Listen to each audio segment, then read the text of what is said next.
Hello. Okay, hang on. I see the cat. He's not going to listen. All right. Afternoon. How are you today, Chrissy? I'm good. How are you? Good, thanks. So this week we are going into the habit of putting breath into your body, a breath body practice. I mean, I feel like in this culture that we're in right now, this is one that everyone's always talks about. It's like what you eat, exercise, and get some marketing as well. So what's your understanding of breath and body? Well, I was reading Kate's book. I wanted to read the chapter to see what she had to say. And for me, my morning practice is a more spiritual practice. So even though I have the breath and I have the movement, it's not necessarily to get my heart rate up and to get blood pumping. It's to fill myself up, with a certain energy, so prana. Yeah. And so I do have a balance of some gentle movements to just open up the joints. And then I do a sun salutation practice. And that could be anywhere from really vigorous to really slow, depending on how I'm feeling. Yeah. But my idea of it is more of a channeling and cultivating your energy to start your day. So a little bit of a different take, but I do think it's really important because it's so helpful to move first thing in the morning to clear that stagnation and to get the energy flowing, moving, breath moving, opening up the breath, because that shifts how we're thinking and allows us to move through the day with a lot more ease and clarity and less stiffness, less tightness, all that kind of thing. How about you? Yeah, I kind of agree with you too, and I'm intrigued by Kate's thing too, because she talks about sort of softening, hardening, and cardio, right? And dividing things into those categories and deciding what you need. And then my Ayurvedic understanding of things is, like, if you're really kapha, if you wake up in the morning and you're really sluggish and slow and lethargic, you might need a practice that's just like strong and tough and gets you moving. And if you're the kind of person who wakes up and your brain's already going a million miles a minute and da-da-da-da, you might need a practice, a breath body practice that's just more stabilizing. Like, let's put your 2 feet on the ground and get it set there. And I feel like the practice depends on the day. So there's days that it's required for it to be more slow and gentle, and there's days that I don't know, there's a toughness to it or a vigor that's required out of it. Yeah, and I think that's kind of along with what you're saying. If I'm feeling a little bit sluggish, my practice always stays the same in terms of what's in it. It's just the energy and intention I bring to it, I guess. Okay. So the core of my practice is sun salutations. Okay. And so if I'm needing to really ground and stabilize, they're slow. I hold them for long periods of time. I do we have mantras that we do with them. And I'll do 12, and it'll be really slow. It'll take me a long time, and it's really grounding and stabilizing. If I feel sluggish, if I feel like I need to get my energy moving, I do them quicker. I start to get my heart rate up, but I'm moving with my breath. I'm keeping that connection to the breath. And I might do 12, I might do 21, I might do 26. But so it's really the intention, the energy that I bring to them is what kind of changes my practice from day to day. And I do that depending on how I'm feeling, for sure. So yours is based solely on sun salutations. Like you do it's just a sun salutation practice? Oh. And has it always been like that? I do what's called, we have these movements called exercises for the joints and glands. Yeah. And they're small movements that Swami Rama kind of developed to help to open up the body, create more circulation, more fluid through the joints, but also to awaken prana. Yeah. And they're small movements, they're simple movements, but that's really the foundation of my practice and has been for like 10 years. That's actually what got me out of chronic pain, along with the breath practices.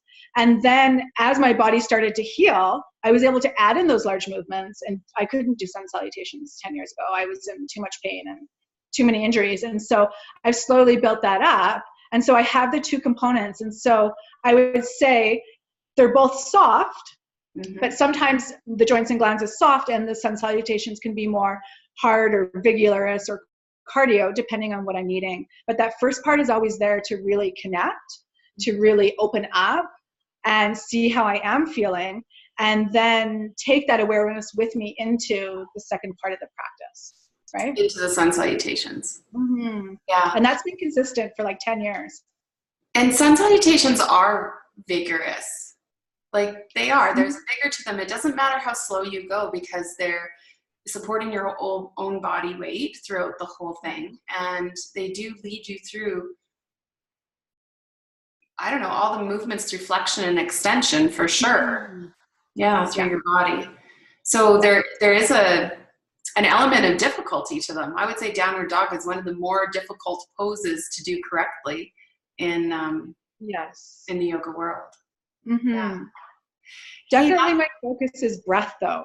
Yeah. So as I'm moving my body, how's my breath flowing? Is it staying relaxed? Is it deep?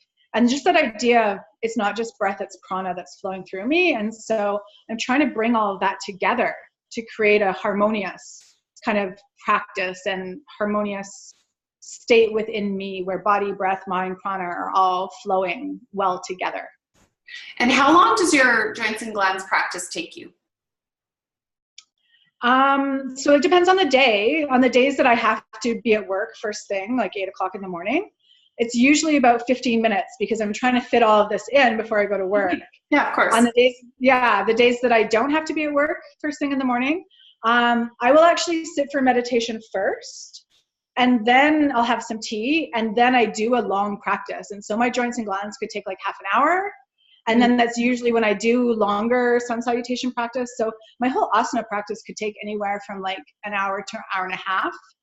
So, and that's kind of my love.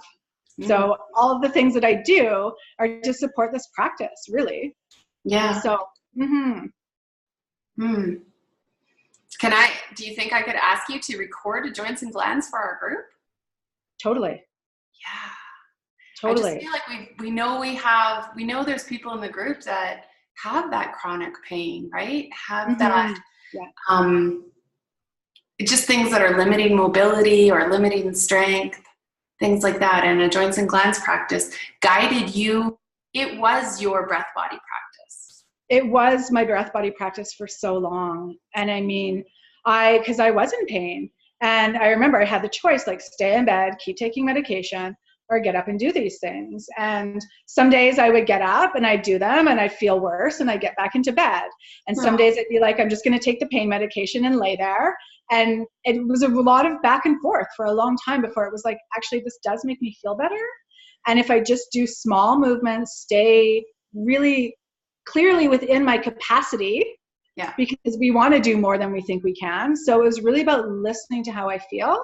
And slowly over time, I was able to build that. And then that helped to release that deeper tension in my body that was holding and that was causing pain and manifesting in different ways, right?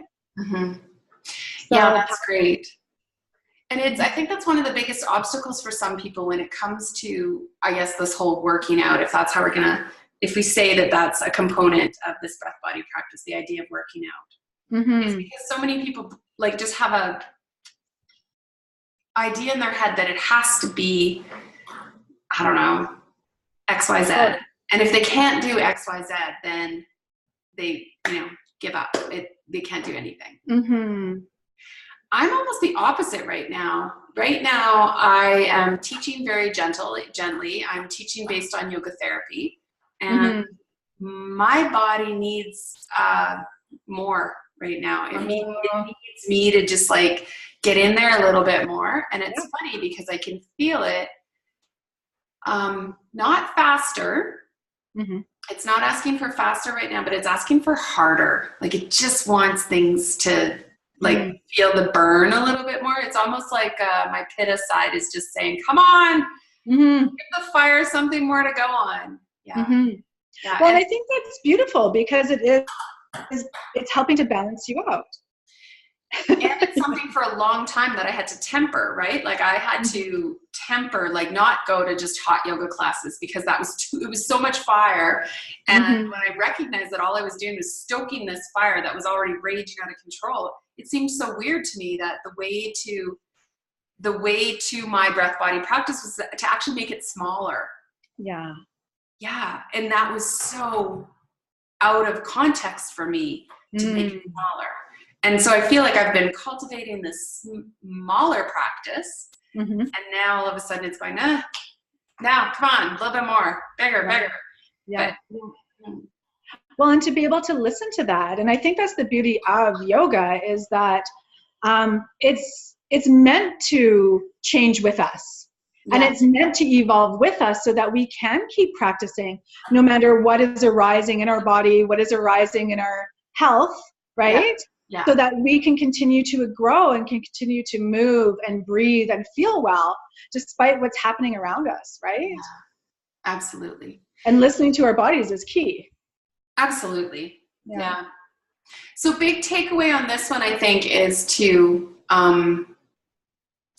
decide what you need. Know that you need to put breath into your body and know that that's the key to, what would you say it's the key to? It's the key to putting vitality. Yes. Prana, waking up the prana, the life force in you. Okay. That's how you describe it. Waking up the life force in you. And that can be, there's just multiple aspects of ways you can get to that result. Totally. And it doesn't have to be the same for everyone. No. Yeah. That's great. Good. Thank you, Miss Chrissy. And we'll talk about how to get a recording from you on the joints and glands. Sounds good. Totally. Thank you. Okay.